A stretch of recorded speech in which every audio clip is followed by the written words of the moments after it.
At this hour, I'm Christina Awayo in Dallas, and here are your top stories. Elon Musk has introduced an army of Optimus robots that can do things like walk your dog, get the groceries, or even serve drinks. You're like a little too young.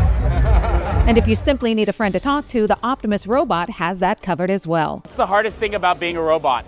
Trying to learn how to be as human as you guys are. Musk says the robots will be sold for $20,000 to $30,000. The tech genius also has unveiled the cyber cab that can drive people by itself. Musk says anyone could buy it for about $30,000. Owners can also manage a fleet of robo-taxis and make money like Uber without having to drive. Republicans may soon hold the majority in the U.S. Senate come November, according to the latest polling from the New York Times and Siena College. The results show that GOP candidates hold the lead in key Senate races in Texas, Florida, and Montana. Montana Democrat Senator John Tester trails Tim Sheehy, a Republican and former Navy SEAL, 52 to 44%. Sheehy is endorsed by President Donald Trump, who's leading Harris by 17 points in the state. Plus, 55% of likely voters in Montana say they'd rather have the GOP control the Senate. In the Lone Star State, Republican Senator Ted Cruz leads Democrat Representative Colin Allred, 48 to 44%, and Republican Senator Rick Scott holds the 49 to 40% lead over Democrat Representative Debbie Mucarsel-Powell in the Sunshine State. Republicans are hotly contesting at least 7 other Democrat-held Senate seats, including Arizona, Michigan, Pennsylvania, Nevada, and Wisconsin. President Donald Trump is saying CBS should lose its license over edits made to Vice President Kamala Harris's answers in her 60 Minutes interview. Trump taking to social media saying, quote, a giant fake news scam by CBS in 60 Minutes. Her real answer was crazy or dumb, so they actually replaced it with another answer in order to save her, or at least make her look better. Here's the two answers, side by side.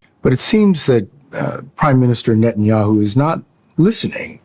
Well, Bill, the work that we have done has resulted in a number of movements in that region by Israel that were very much prompted by or a result of many things, including our advocacy for what needs to happen in the region. But it seems that Prime Minister Netanyahu is not listening. We're not going to stop pursuing what is necessary for the United States to be clear about where we stand on the need for this war to end. People across the board are now calling for the full, unedited interview to be posted to the CBS website, while Trump is saying what they did is totally illegal.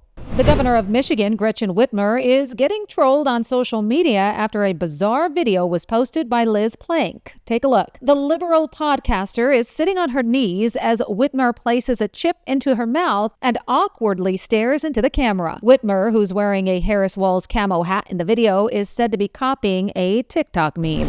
After back-to-back hurricanes caused catastrophic damage, Florida and North Carolina will be making some changes to certain voting procedures to allow people who have been impacted more time and flexibility to cast their ballots. Lawmakers in North Carolina approved $5 million to be given to the State Board of Elections for post-storm costs, and the board is allowing any voter in the county who can't reach their voting site to cast a ballot at the county's elections office. In Florida, Governor Ron DeSantis signed an executive order allowing election supervisors to consolidate or relocate voting centers if a polling location has been destroyed.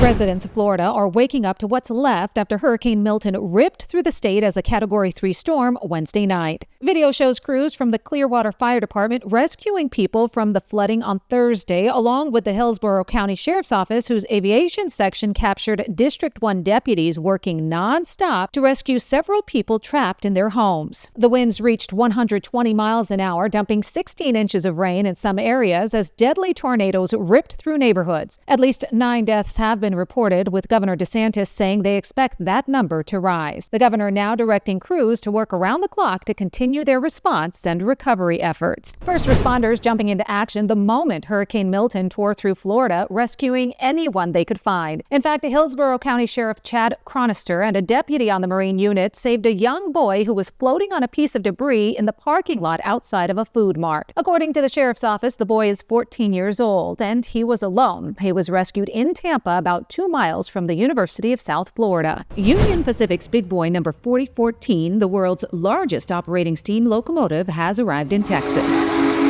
The 133-foot-long and 1.2-million-pound black locomotive is on public display for 2 days before leaving the Lone Star State on Sunday. 25 big boys were built during World War II, but only 8 survived. Number 4014 is the only one in operation.